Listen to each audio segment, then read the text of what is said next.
มาเด้อมาเด้อพี่น้องฝ้าวขยะมานั่งไม่จิกเข้ามาโฮมกันกะจ้อๆเลยมื้อนี้กาแฟข่อยมื้อนี้สดบ่ลงคอเลยเด้อย้อนว่าบรรยากาศมันวิเวกหวังเวงขนขิ้งลุกสู้ไปเบิดเรื่องของพวกทหารพร่านเดนตายที่คิดว่าเจ้าของแน่กำลังสิพ่อกับฝันร้ายที่แท้ทรูชนิดที่ว่าปืนในมือกะซอยว่าได้พวกทหารพรานมันนั่งล้อมวงพากันย่างซีนเสือกินย่างแซบซ้อยยิ้มหัวเราะเยาะเย้ยธรรมชาติแต่มันบ่หูจักเลยจักเม็ดว่าเสือตัวที่มันขาแล้วกะทะลกหนังเอามากินนั่นบ่แม่นเสือป่าธรรมดาเด้แต่มันคือเมียฮักของเสือสมิงเถ่าเจ้าป่าผู้คุ้มเขตป่าอาถรรพ์ดงนี้ทางด้านพร่านเผ็ดกับครู่ทิมที่กำลังลี่สุ่มอยู่บ่ไก่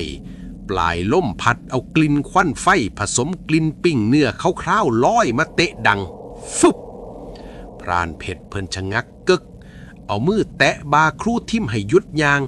แล้วก็เฝ้าดูสถานการณ์เงียบๆว่าสิเกิดอีหยังขึ้นต่อทันใดนั่นเองพี่น้องสัญญาณล่างร่ายของป่าก็เริ่มขึ้นเสียงนกเสียงกาแม่งบี้แม่งซ่อนที่เคยห้องแซวแซวกับพักกันมิดซิลีแบบกระทันหันป่านประชาแตกลมที่เคยพัดก็หยุดนิ่งตามมาด้วยกลิ่นสาบสางของเสือแต่กลิ่นบาดเนี่ยมันบ่แม่นกลิ่นเสือธรรมดาเด้มันเหม็นสาบสางแห้งคักหากสิแตกป่านกลิ่นซากศพผสมกลิ่นไสยศาสตร์มนต์ดำพรานเผ็ดขนขิ้งลุกซูหู้ทันที่ว่ามัจจุราชตัวจริงมาแล้วเพิ่นฝ้าวแนมหาต้นไม้ใหญ่ๆหันไปพ่อกับต้นประดู่ใหญ่ต้นหนึ่งหากยังลึกงาก้านสาขาแพร่กว้างเพิ่นเลยสะกิดครู่ทิมเบาๆแล้วกระซิบบอกหน้าตาตื่นครู่ทิมของแข็งมาแล้วฝ่าวขึ้นไปลีดเทิงงาต้นประดู่นั่นเร็วขึ้นไปให้สูงที่สุดเท่าที่สิเฮ็ดได้ฝ้าวทั้งสองคนบ่รอซ่าสับตีนแตกปีนขึ้นไปเทิงงาประดูสูงจนแน่ใจว่าต่อให้เสือกระโจนสุดโตกะซับบ่ฮอดแน่นอนแล้วก็พักกันหมอบส่องลงมาข้างล่างสิ่งที่เห็นเฮ็ดเอาหัวใจสิหยุดเต้นเงาดำทะมึนลายเหลืองคาดดำตัวบักเอกใหญ่กว่าเสือทั่วไปเกือบ2 เท่ากำลังย่างย่องตีนแมวเหยียบใบไม้แทบบ่มีเสียงมุ่งหน้าไปทั้งทิศทางที่กลิ่นย่างเนื้อลอยมาท่าทางมันย่างแบบใจเย็นปานน้ำแข็งแต่รังสีอำมหิตแผ่ซ่านไปทั่วป่าในตาสีแดงฉานของมันบ่งบอกเลยว่าในใจบักเสือสมิงเถ่าตัวนี้มันหู้เบิดแล้วพี่น้องมันหู้ว่าเมียฮักมันถูกฆ่าตายแถมยังถูกหั่นซีนไปย่างไฟกินนาตาเฉยมื้อนี้มันสิตามไปปิดบัญชีลากใส่ทุกคนที่เฮ็ดให้เมียมันตายให้จงได้พรานเผ็ดกับครู่ทิมแนมเบิงเสือตัวบักเอกยางผ่านโค่นต้นประดูไปถึงกับขนขิ้งลุกสู้เหงื่อแตกซิกพรานเผ็ดได้แต่พึมพำในข้อเบาๆพวกบักทหารพรานมื้อนี้สวดมนต์ก็บ่ซอยดอกซาตาขาดแล้วพวกมึงเอ้ยเอาล่ะพี่น้อง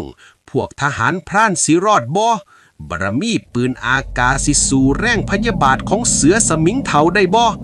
กาแฟข่อยกระเบิดพอดีลุ่นจนโตเกรงไปเบิดแล้วมาเด้อพี่น้องขยับมานั่งไม่จิกเข้ามาห่มกันกระจ้อเลยมื้อนี้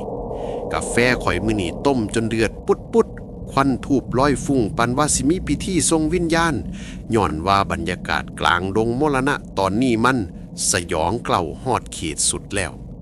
มื้อนี้ค่อยสิเล่าตอนที่ความตายย่างเข้าหาพวกเด่นตายในคราบคนเฒ่าหลงป่าให้ฟัง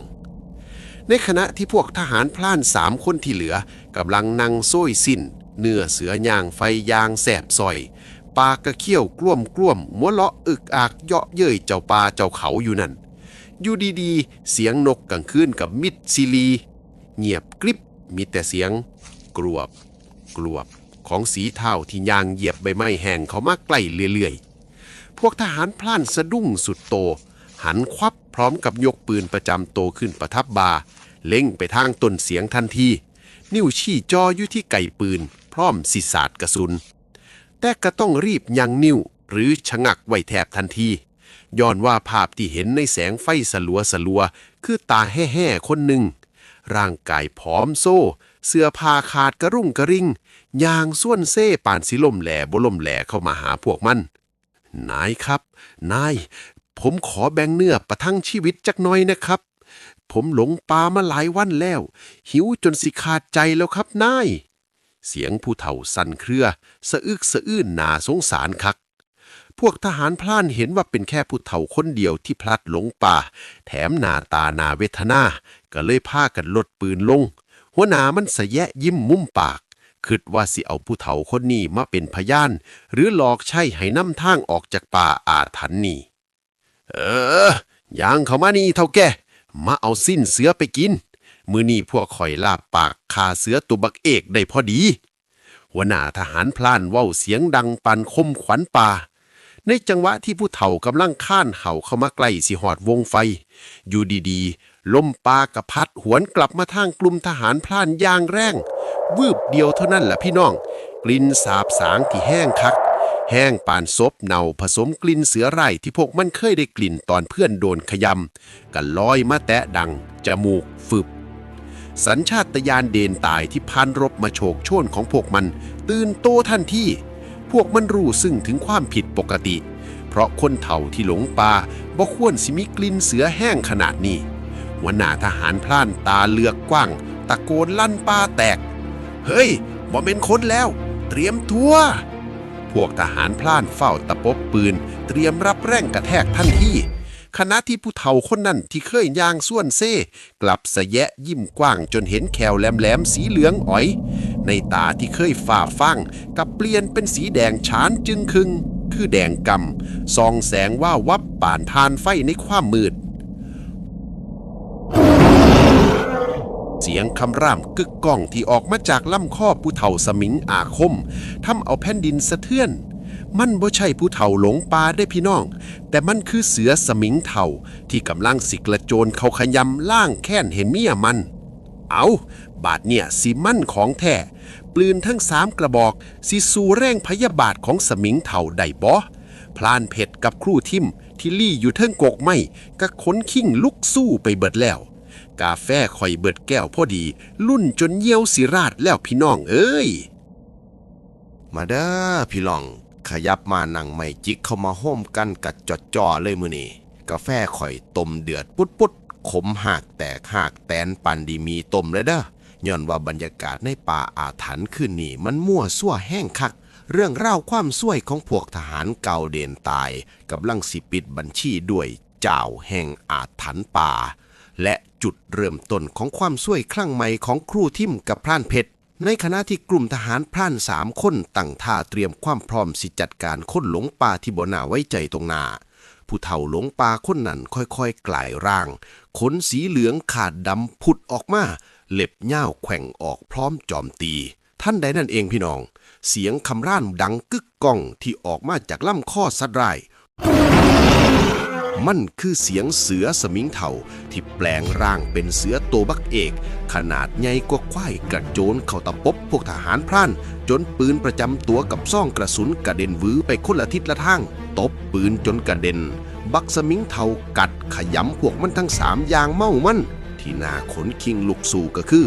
พวกทหารพร่านมันพากันสาดลูกปืนเข้าใส่เสือสมิงเฒ่าอาคมแบบจังๆเสียงปืนดังสัสนันป่าแตกปังปังปังปังปังลูกปืนโดนตัวบักสมิงเฒ่าแบบเต็มแต่มันก็บ่ติ๋งขิ้งจักนิดและที่สำคัญบ่มีเลือดไหลสักหยดแต่เลือดที่สาดกระจายบ่แม่นเลือดเสือเด้อพี่น้องแต่เป็นเลือดพวกทหารพร่านที่โดนกัดโดนตะปบสมิงเฒ่าบ่มีเลือดออกจากหยดอีหลีละบาดนี้บ่แปลกที่โดนยิงแต่บ่มีเลือดเพราะนี่คือเสือสมิงอาถรรพ์พร่านเพชรกับครู่ทิมที่ซ่อนตัวอยู่บนต้นไม้ได้ยินแต่เสียงร้องโหยหวนปานสิขาดใจของพวกทหารพร่านทั้ง3ดังลั่นป่าก้อนสีเงียบหายไปเบิดเหลือแต่เสียงฉีกกระชากก้อนเนื้อเหตุการณ์สยองขวัญทั้งหมดนี้อยู่ในสายตาของพร่านเพชรกับครู่ทิมตลอดเวลาเพราะทั้ง2 คนย่องตามหลังสมิงเฒ่ามาห่างๆก่อนสิปีนขึ้นต้นไม้ไปเฝ้ามองเหตุการณ์ทั้ง2กระขนขิ้งลุกสู่หมอบส่องเบิ่งเหตุการณ์ด้วยความระทึกขวัญ พร่านเพชรกำลูกแก้วอาคมแน่นส่วนครูทิมกำมั่วธนูท่องแดงไว้แน่นจนเจ็บมือพ่อสมิงเถ่าจัดการซากทหารเก่าเบิดสินมันหยุดกึกแล้วค่อยๆหันหัวกับโตบักเอกของมันในตาสีแดงฉานจึงครึ่งแดงกำหนากลัวแนมขึ้นมาทึ่งกกใหม่ที่พร่านเพชรกับครูทิมหลบอยู่มันแนมเบิงด้วยสายตาที่เต็มไปด้วยความพยาบาทและเจ้าเล่ห์เหมือนสมิงเถ่ามันจะหู้ว่าบ่ได้มีผู้ใดออกไปจากป่าอาถรรพ์แห่งนี้ได้งานนี้งานเข่าแท้ๆครับพี่น้อง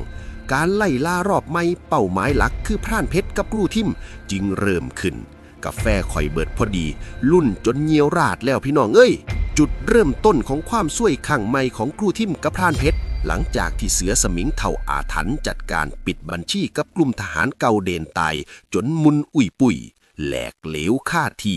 มันหยุดกึกแล้วค่อยๆหันหัวกับโตบักเอกในตาสีแดงฉานจึงครึ่งแดงกำน่ากลัวแนมขึ้นมาทึ่งกกใหม่ที่พร่านเพชรกับครูทิมลบอยู่พร่านเพชรเพิ่นสะดุ้งสุดตัวขนขิ้งลุกสู่ขนลุกชั่นสัมผัสได้ถึงรังสีอำมหิตที่พุ่งตรงมาเพิ่นหู้ทันทีว่ามัจจุราชตัวจริงหู้แล้วว่ามีเพิ่นกับครูทิมอยู่บนต้นไม้บ่รอช้าพี่น้องพร่านเพชรเผารายมนต์คาถากำบังกาย3จบอย่างรวดเร็วเพิ่นสะกิดครูทิมเบาๆแล้วกระซิบบอกให้หมอบนิ่งๆห้ามปากห้ามติ้งขิ้งพุทธังบังจักขุมะอะอุไม่เห็นอีตัวกูธัมมังบังจักขุมะอะอุไม่เห็นอีตัวกูสังฆังบังจักขุมะอะอุไม่เห็นอีตัวกูคะเตสิอหังปิดตังนะชานามิโจราโจวาโจวาปรายันติท่านด้านเสือสมิงเถ่าถึงมันจะแนมบ่เห็นคนทั้งสองบนกกไม้ด้วยมนต์บังตาแต่สัญชาตญาณมัจจุราชป่าของมันสัมผัสได้ว่ามีคนอยู่แถวนี้อีกมันสยะยิ้มกว้างจนเห็นแขวแหลมๆสีเหลืองอ๋อยพร้อมเอ่ยออกมาด้วยเสียงต่ำปานแผ่นดินไหวมีของดีอยู่นี่ว่าเดี๋ยวมาเบิ่งกันว่าของดีของพวกมึง2 คนสิมาสู่กับสมิงอาคมยังกูได้บ่แล้วร่างสีทองแดงลายเหลืองขาดดำโตบักเอกกะเล่นตัวหายไปในความมืดปานปริดทิมพร่านเพชรกับครูทิมที่ลี่อยู่เทิงงาต้นประดู่ใหญ่กะขนขิ้งลุกสู่เหงื่อแตกสึกๆเพื่อนพากันถอนหายใจยาวด้วยความโล่งอกแต่กะบ่ได้ว่างใจเพราะนี่คือป่าอาถรรพ์เพื่อนทั้งสองพากันลับนกงีบหลับสันๆอยู่บนกิ่งไม้ใหญ่จนเศร้าพ่อแสงท่องส่องฟ้าทั้งสองกับฝ้าวลงจากต้นไม้วางแผนหาทางออกจากป่าอาถรรพ์ให้ได้แต่ว่าทว่าพี่น้องเอ้ยย่างจนตะเวนตรงหัวก็ยังหาทางออกบ่พอจักเถื่อย่างวนไปวนมากะกลับมาหอดมองเดิมที่ทหารเก้าโดนกัดได้พรานเพชรเอ่ยมาด้วยความเหนื่อยอ่อนนาซีดปานไก่ต้มครูทิมข่อยว่าเฮา2 คนสิต้องม่นอาถรรพ์ของสมิงอาคมตัวนี้เข้าแล้วล่ะมันคงสิรายม่นกำบังบ่ให้เฮาพอทางออกมันจงใจสิขังเฮาไว้ในป่าอาถรรพ์แห่งนี้เพื่อฆ่าเฮา2 คนแท้ๆงานเข้าครูทิมซะแล้ว